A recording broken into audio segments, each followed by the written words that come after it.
Welcome back to Eliances Heroes, where heroes in business align. To be part of our super community and find out more about Eliances, visit www.Eliances.com. Hey, well, welcome back. And again, so much stuff is going Welcome on. back As to always, you know, now we've done, are you ready for this? Over 1,500 interviews.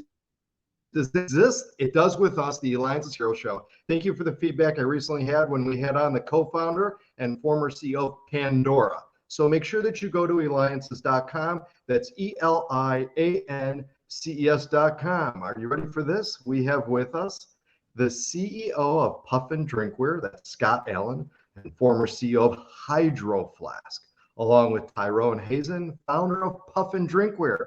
You can reach them at puffindrinkware.com. And if you're watching, listening, I'm going to give you it, Puffindrinkware.com. Welcome to the show, both of you. Thank you, David. Yeah, I really appreciate being here, David. All right, let's jump right in. Why did Puffin Drinkware start? How did it all come to be? Sure, yeah, I'll take that one. So a handful of years ago, I was hanging with some friends around a barbecue and fire pit in the backyard and having some drinks and sharing stories with friends. And a friend handed me what seemed to be a koozie made out of the remnants of an old sleeping bag. And in holding it and seeing the bottle of beer in my hand, I immediately snapped back to my 1980s sleeping bag. And so this image of a puffy kind of mummy bag style sleeping bag around my beer bottle seemed like it made sense at the time. And we're founded in a town called Bend, Oregon. We're here in the Central Mountains, centralized in the state, and we're known for beer. We've got about 30 breweries for a small town of about 100,000 people, and we're known for the outdoors. So that cross-pollination of beer and outdoors and putting my beer in a sleeping bag just seemed like something the world needed at the time. So we ran with it, and now we're just running to keep up. How do you, come from the idea to actual inception, right? I mean, and the design and everything of that, that takes a lot of work. People that don't know, never done it before, have no idea, right, of the amount of work that just goes into it. It does, absolutely. And thank you for the question. So that was one of my largest challenges. I don't come from a background of product development. I mostly, real estate background. So that was something I've been chasing for years, trying to figure out how to go about taking an idea from concept in my mind all the way through this production process into mass manufacturing. And so as luck would have it, I live here in Bend, Oregon, and we have a really supportive community for entrepreneurs, and a lot of the companies that are here that exist already, like the Hydro Flasks of the world.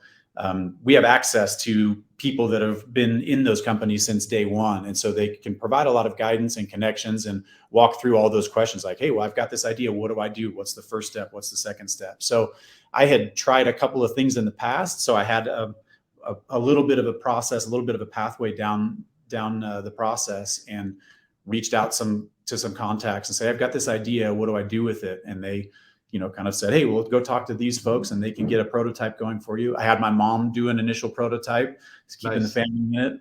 Yeah. And so, you just kind of push your way through. Obviously, as an entrepreneur and someone creating a new product, you're doing something that, at least in the way you're doing it, hasn't been done before. So it's necessary to recognize that you're going to have hurdles and friction along the way. That's part of the process. You run into a roadblock, you find a way through it, and then you keep moving. Sure. And again, whether it's Hydro Flask or Puffin Drinkware and stuff, how do you go get the message out there? I mean, there's, so much stuff that's already out there. I mean, you may have the best product right in the world, but I mean, did you guys use influencers? I mean, what did you do? Yeah. So early on, we really thought this was going to take off online first. So we started spooling up and getting ads going and trying to figure out how to compete in that marketplace, which this would have been a holiday of 2018. And we didn't have a ton of luck. It was really, we thought it would be the type of product that could just go viral. And like you say, there's a lot of noise in that space. You're competing with a lot of other ad spend money to get your message heard. So we found that with our product, when people saw it in person, it was no brainer. Everybody loved it. In fact, the first time we sold into a store, the person buying for the store didn't really have much of an interest in it, but a customer heard me presenting the idea, and he came over and said, "Hey, sorry to interrupt, but is that what I think it is? Can I buy 2 of those right now?" So we found that in the retail space, people got it. Buyers understood it when you saw it and you could touch it with your hands and realize the quality of the product and the attention to detail that we put into these. So we ended up actually avoiding online initially and went to try and build out a retail distribution, which we now have over 4,000 stores throughout the US. So we're getting into the hands of consumers as they come by and see it and recognize the value and the quality of the product they're getting. Got it. We're going to hear from you, Scott, next, because you're watching, listening me, David Kogan, host of the Eliances Hero Show. Make sure that you go to Eliances.com. It is the only place where entrepreneurs line. You can catch past interviews. Simply click on radio and you'll see over 1,500 interviews. That's right. Amazing to be here and stuff, and amazing to have both of you guys here. All right. So, Scott, man, you launched Hydro Flask. Like, everybody knows that. Yeah, it certainly some parallels here, and there was actually two founders of Hydro Flask that preceded me that got the business off the ground and sold to a high net worth individual who then recruited me into the business to grow it when it was about $3 million in sales and 14 people, and I think some similar things from a playbook standpoint. Just there's places that consumers can go to discover products, to hear about and learn about products, whether it's a kind of camping store or a gift store or natural food store, kind of the better retailers. And that's their job, is to find those products and get it in front of consumers. So, similar playbook to how Hydro Flask got off the ground in a lot of the better retailers, and just a place then ultimately for consumers to show their friends and talk to their friends about a product. So similar things also in just a product that's very visible and kind of in some parts an expression of who you are and your values and how you like to have fun. And how did you both meet? Yeah, Ben's a small community, so there's there is that collaboration. There's that kind of stoke of being in a place like Bend, Oregon, and being part of the outdoor industry and companies that make products. So there's Hydro Flask, there's Roughwear, which is the kind of Patagonia for dogs. Of course, you'd have that in Bend, Oregon, right? There's a bunch of other outdoor brands, a local university, and it's kind of community of entrepreneurs and business leaders that I think get together and share best practices and, think about advocating on behalf of our region, or sometimes just getting out and having fun together as a larger community, be it a ski day, mountain bike outing, things like that. Nice. Well, I'm sure you both have put in a ton of hours together, got to know each other really well. Oh yeah, and counting. Here we go. Yes. Right. Yeah. There's never an end. It's only a beginning and continuing to grow. So, and congratulations too on the growth of everything. So what's this now about this 1% company? What's all about that, about giving back 1%, Yeah, we're a 1% pledge member. And so what that means is that we want to be a brand that's not only looking out for shareholder value, but also just stakeholder value in general. So very early on, we wanted to bake into the DNA of the organization that while we're doing well for ourselves, we want to be doing good for our community and doing good for the world. So we have our slogan is, our tagline is fun together. And we've started kind of a cross-departmental organization with a group within the company called Good Together. And that is where we get together and try and figure out how can we use our message, use our platform and our relationships out in the community and through our retailers to spread the good that others are doing. So we don't want to be the arbiters of good so much as use our voice to share the good that others are out there doing and support them in the best way we can. So the most recent activation there that we did was with a local organization called OAS, it's Oregon Adaptive Sports, where they take people that for one reason or another have challenges that would mean they normally couldn't go up and get some of the stoke out of skiing and snowboarding and just being up on the mountain. And they help them through adaptive procedures and adaptive equipment and training. So they did a big fundraiser. We were their summit sponsor. We put some of our time, money, and effort into being a part of their, making their message louder. And so we look to do that on a regular basis, be that quarterly or semi-annually for some of the larger campaigns that we'll start doing.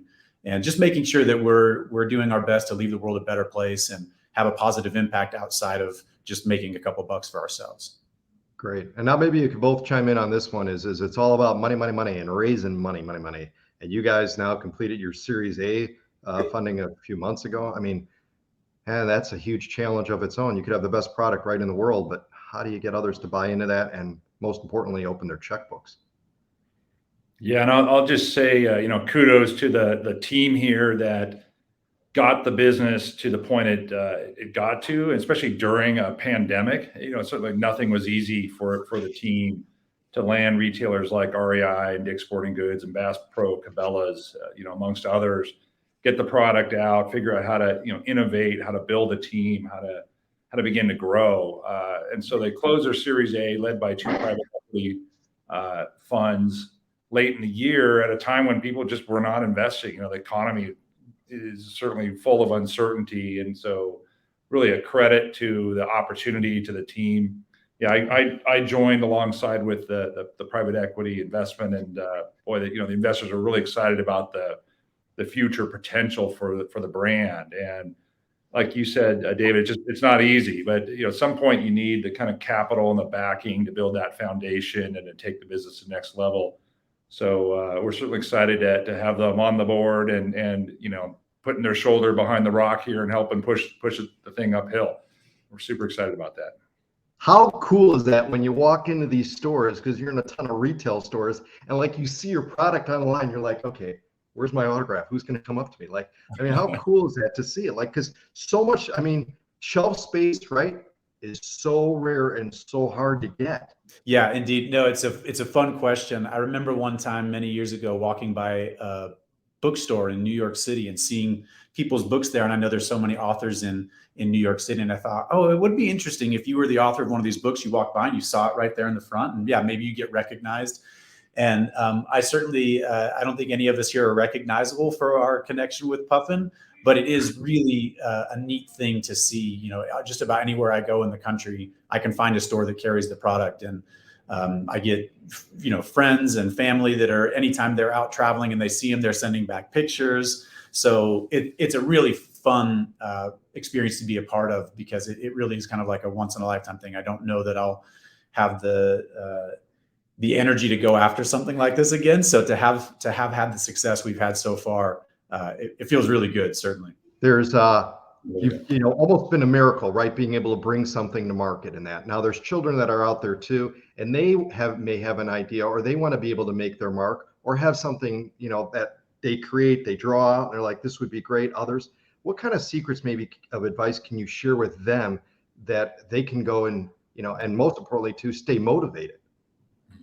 Yeah, great. I'm sure Scott will have some thoughts too, but I think the thing that comes to mind for me, and this has been well earned through the past 15 years of me trying to get ideas out of my head and out into the real world, is that early on, I tended to ask myself, how do I do this? Whatever the task was, I thought, well, there's a way to do it. How do I do it? And I found that was rather restrictive thinking.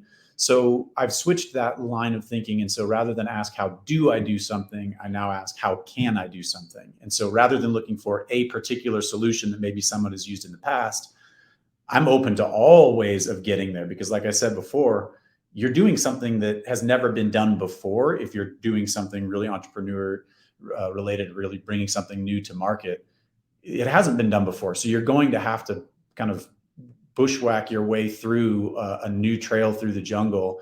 And you're going to do that by leveraging the tools you have and figuring out how can you do it. And there might be half a dozen or a dozen ways, and you've got to pick the way to go. But rather than seeking out the right way to do it, find a way to do it. Right. Yeah. Right. It's great advice. And the other thing I quickly add is just, leverage community, leverage people that have gone before you.